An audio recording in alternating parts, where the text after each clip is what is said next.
You can see that the title of the talk is Relationship Building, a New Way to View Leadership and Engagement. I'm sure that you're all very familiar with the approach of empowerment and training, and we go in and we teach people the very important skills, perhaps, of how to communicate and relate with employees, but we've stopped there. What I want to talk with you today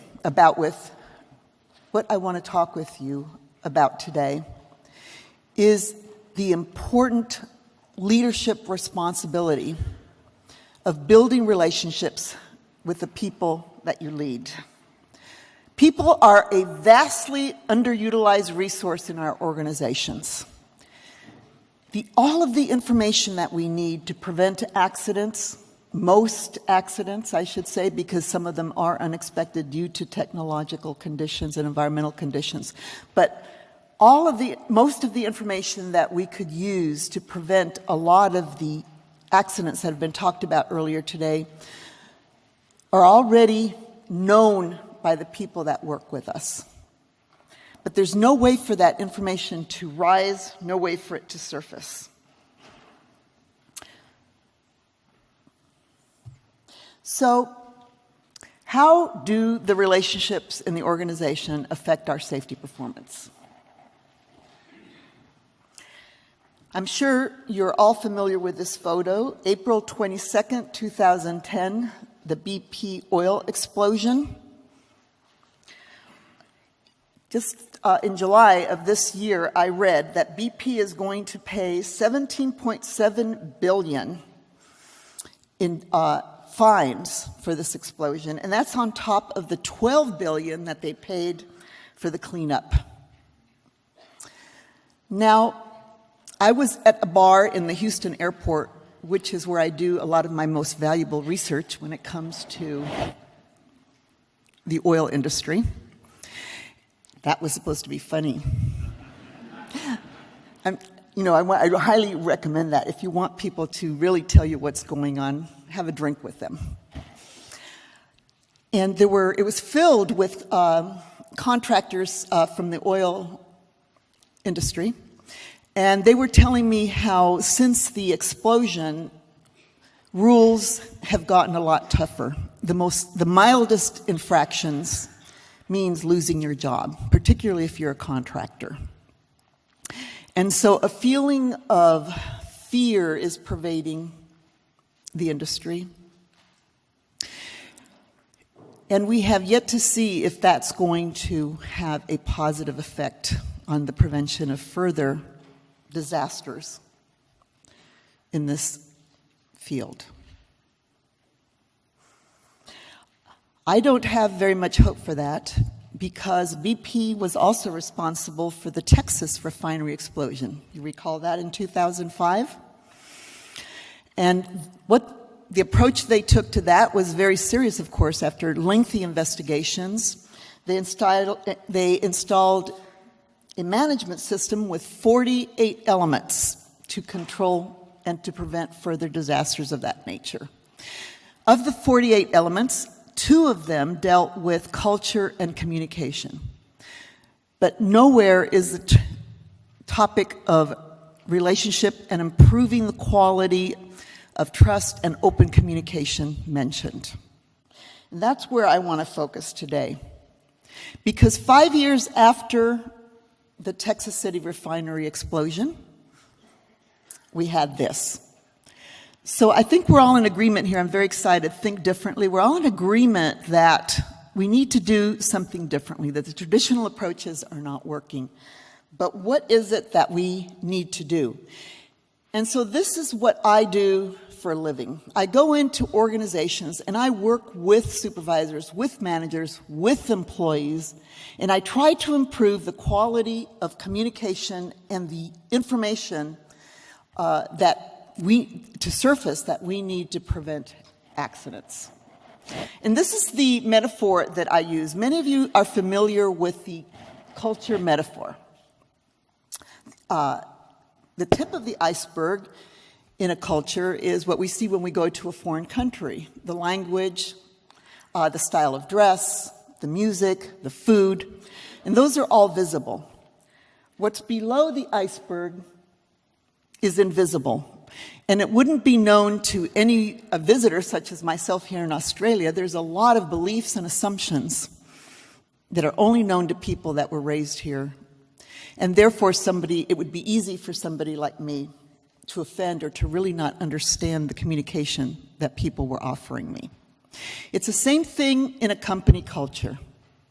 And I want to apply this to safety. Up at the tip of the iceberg, we have, what do we look at? We look at the numbers. We look at schedule. Are we meeting our goals? We look at quality. We look at equipment, KPIs, and we have behavior observation programs. Why? Because they're visible and they're measurable. As a result of that focus, these are the solutions that we come up with. Observation programs, discipline, more rules, more audits, and new technology. So we are addressing the very small 10% of what's going on in our organizations.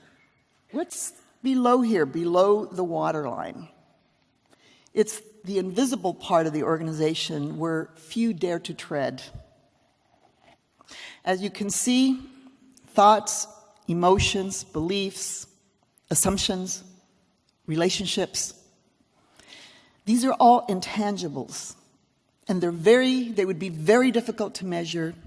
Therefore, any investment in addressing this area of the organization would be very unlikely to get much funding in an organization.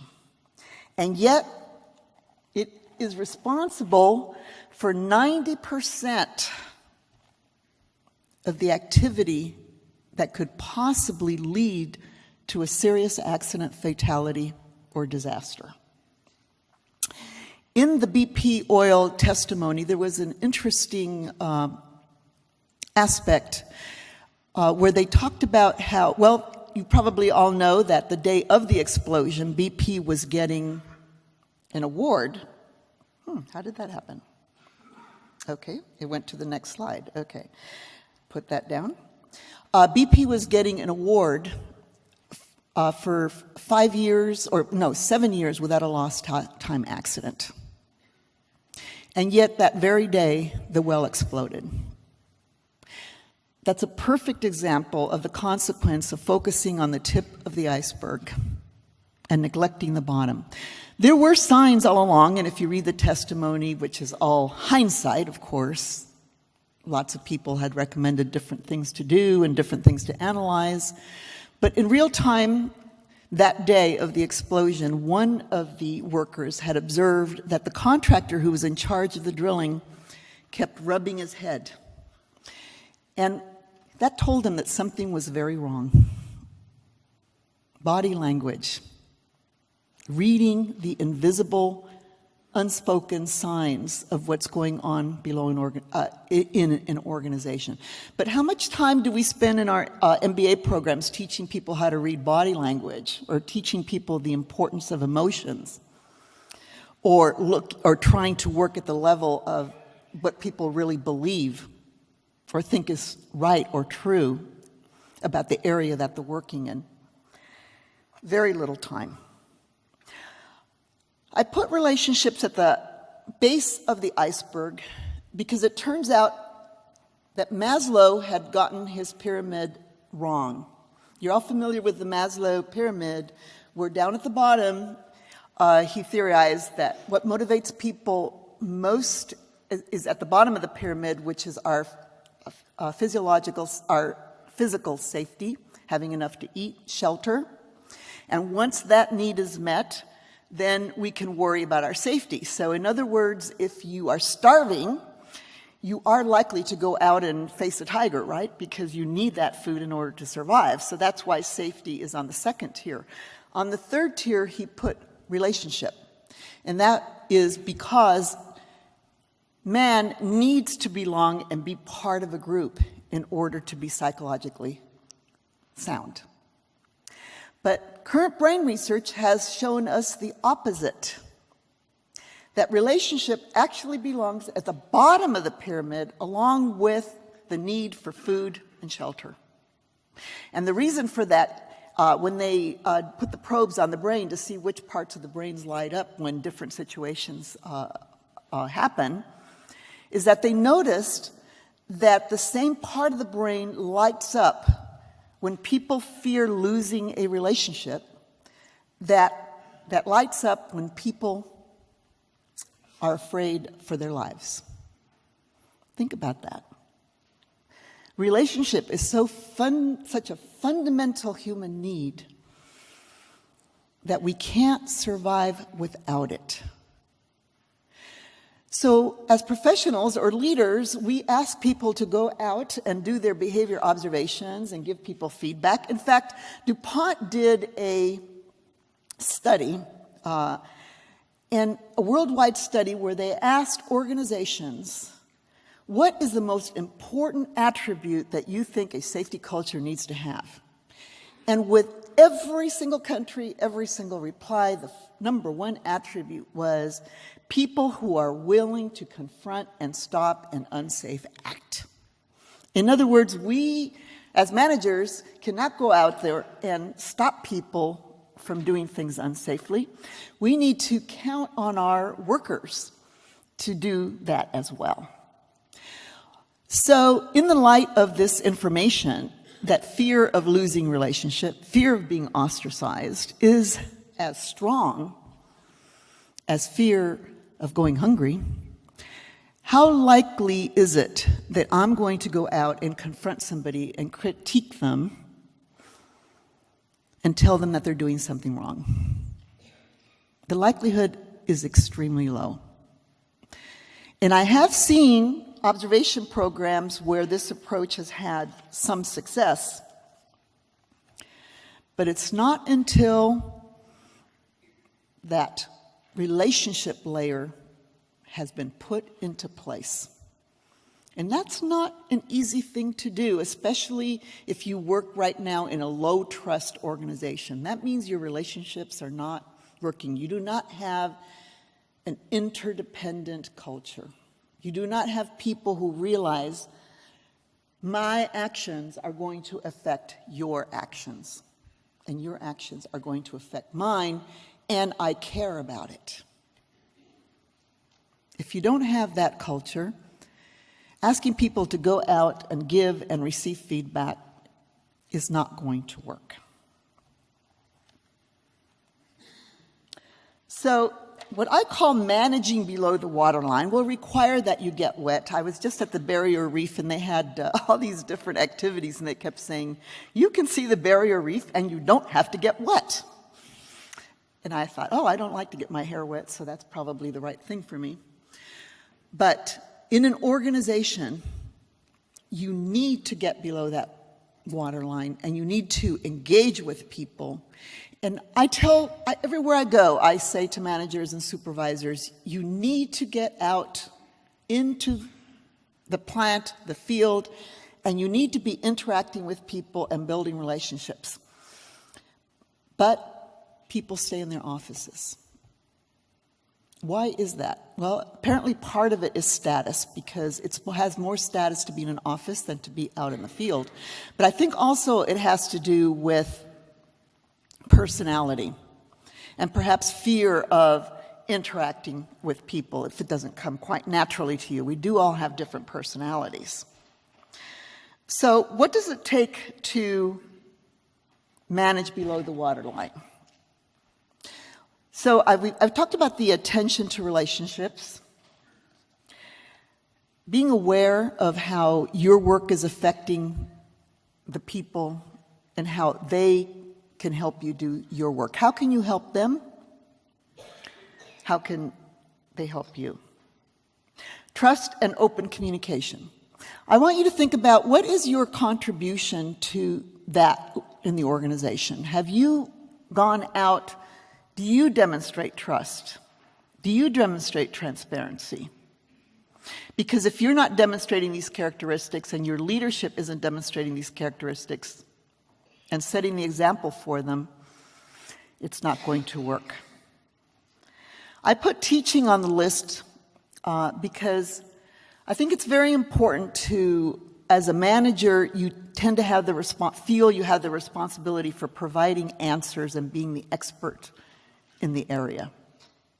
When actually you need to be asking questions and taking an approach where people can teach you about their work and you can teach them about their work. This is a really fundamental switch in the way managers can think about their work, because they're driven to reach numbers, production deadlines. They're being measured on every account. And to move from a control position and an expert position to a teaching position is a challenge. And self-awareness, of course. How aware are you of the impact of your actions on the people around you? I have been shocked many times that my presence in a room, even if I don't say anything, causes people to have all sorts of assumptions about why I'm there, and I actually affect how people feel and what people are thinking in that room, just with my presence. You have the same influence, you have the same power. But you won't know what that is unless you ask people for the feedback and ask them, how was that talk? How was my questions? How was that visit? Ask for feedback and consider it seriously.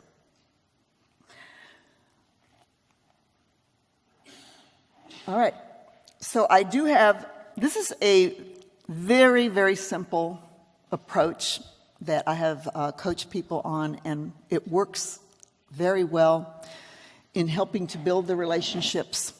And it just seems so basic, doesn't it? Learn everyone's name. That's when I interview people and they say, well, that manager's great. One of the first things they'll say is that manager knows my name and he says good morning. It's just a simple, basic human interaction. Ask questions. Don't start giving people information right away, because nobody likes to be told something that they already know. When people talk to you, listen and take notes. This is a nonverbal behavior, taking the notes, that lets the person know that you're really listening and you're really interested in what they're saying. And then, of course, get back to people and follow up and be helpful. Since my time is almost up, I want to make sure that I share this with you. I have been privileged to work with a few great leaders who have come into dysfunctional organizations and turn them around. And you don't have to be at the top of the ladder to do it. In fact, plant managers or the site managers are the most influential. And as a safety professional, a consultant, which I am, is I have the possibility of influencing the plant manager and their leadership team. Of the successful leaders, this is the set of fundamental beliefs that has worked for decades. It comes actually from Procter & Gamble, which is one of the many of their plants are extremely successful in terms of high-performance teams, and that's where these set of beliefs have come from, and other companies have adopted them, and I'm working with a company now where this is being put in place, and I have seen people on the floor giving each other feedback, taking responsibility for safety, taking responsibility for quality, based on these fundamental beliefs. First of all, ask yourself, do you believe that every individual in your organization wants to contribute to the success of the business? A lot of managers don't. A lot of managers have the belief that a lot of people are there to just make time and collect their paycheck. If what you believe about the people that you're working with fundamentally affects your relationship to them, they know what you think of them, even if you never tell them. This is something that humans are capable of feeling, the energy from each other. Do you believe that each individual can and wants to contribute to the success of the business? If you don't now, try to do that. And if you have to fake it at first, fake it. Because you will see that as you start to talk to people and relate to people from this position, they will begin to relate differently to you. Number 2, individuals will make contributions if it's in their self-interest to do so. Yeah, what's in it for them to go out and give and receive feedback and take ownership for safety? And you say, well, it's because it's their own lives and their own limbs. But people, remember, it's the relationship that is equally important. Do they feel valued? Do they feel respected? Do they feel that this contribution is going to make a difference? Let people know that it does. This is such a powerful tool. The third belief is that the company's success depends on these contributions. The company's success depends on these contributions. This fundamental belief is the one that gets the leaders and managers to invest in their people, to develop their people. In the organization where I'm working now, every individual that's hired spends 5 days in new employee orientation, and most of that time is spent on communication skills and what's needed, and getting people excited about working in an organization where their contributions are valued and how they can help other people stay safe and do their jobs better. And the fourth fundamental belief, leaders who operate based on the belief create both accountability and reliability. And as we go through the session, I would be glad to talk more about these because the reaction I usually get is disbelief. The organization that we're working in now is a $4 billion organization. These beliefs are implemented. They are successful. It can be done. And this is what has transformed the culture of safety and the culture of performance.